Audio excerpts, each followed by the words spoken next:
My name is Lindsey Powell. I'm a postdoc in Rebecca Sachs's lab, and I'm going to talk to you about using fNIRS to study the development of social intelligence. But before we talk about development, it's helpful to know what the end state is that we're heading toward.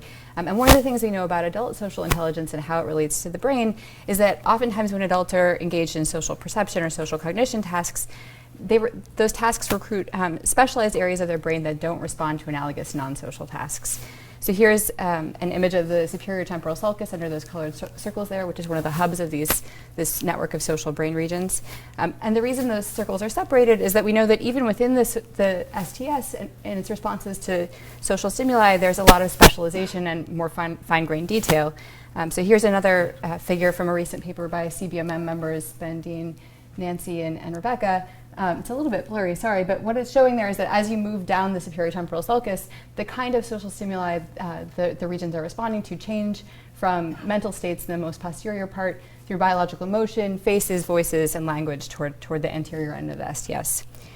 So we're interested in how this kind of specialization develops for lots of reasons, not least of which is wanting to know whether you can best characterize learning in the social domain as along the lines of the discussion yesterday as sort of domain general pattern recognition over a massive set of data versus a more fine-grained model building of particular aspects of the world. So if you want to understand specialization and how it develops, you could do what people did with adults in those top cases and put infants in the fMRI scanner. But for those of you who know about fMRI, you know it requires staying very still for an extended period of time, and that's not infants' specialty. So although people do try to do fMRI with babies, it takes many, many hours to get a very small amount of data. There's an alternative, which is something we call functional near-infrared spectroscopy, which involves emitting near-infrared light and detecting it on an infant's scalp. In this case here, this baby is wearing a cap with some emitters and detectors there above his right ear. And from changes in how much light makes it from the emitters to the detectors, while babies do things like watch videos of faces, we can tell where blood is flowing in their brain, just like you can when a baby's in an fMRI scanner. So we started looking at how social specialization in the STS develops in 3 to 11-month-old infants by showing babies baseline types of movies, like the scene movies up here, versus movies of a classic social stimulus, which are the faces of other children.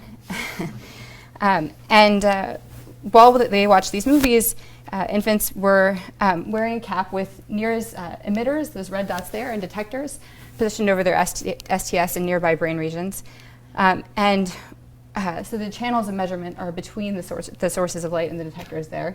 And what we found is that channels near the STS portion of the array did in fact pick up more oxygenated blood flow in response to the faces than in response to the scenes. We did, for those of you who are interested, also find a region that preferred scenes to faces. But this so far just shows the sort of social versus non-social difference in the STS that I mentioned. But adults also have this more fine-grained specialization. So we're following this up by asking about, say, the contrast between scenes, faces, and other social stimuli, namely bodies that don't involve any faces at all. And this study is ongoing, but I can show you here what the body responses look like in one of our pilot subjects compared to the faces and scenes. So in this participant, we first identified a face versus scene region there, responding more to faces in blue than scenes in red, and then looked in an additional set of faces and bodies, how that channel responded, and found that it's again selective just for faces and didn't respond to the movies with bodies.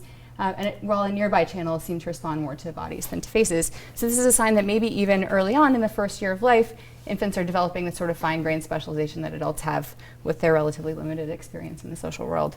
We're studying other questions like what parts of the brain might respond to different sorts of actions and goals, and how different parts of the brain might guide different kinds of social attention to friendly versus informative individuals.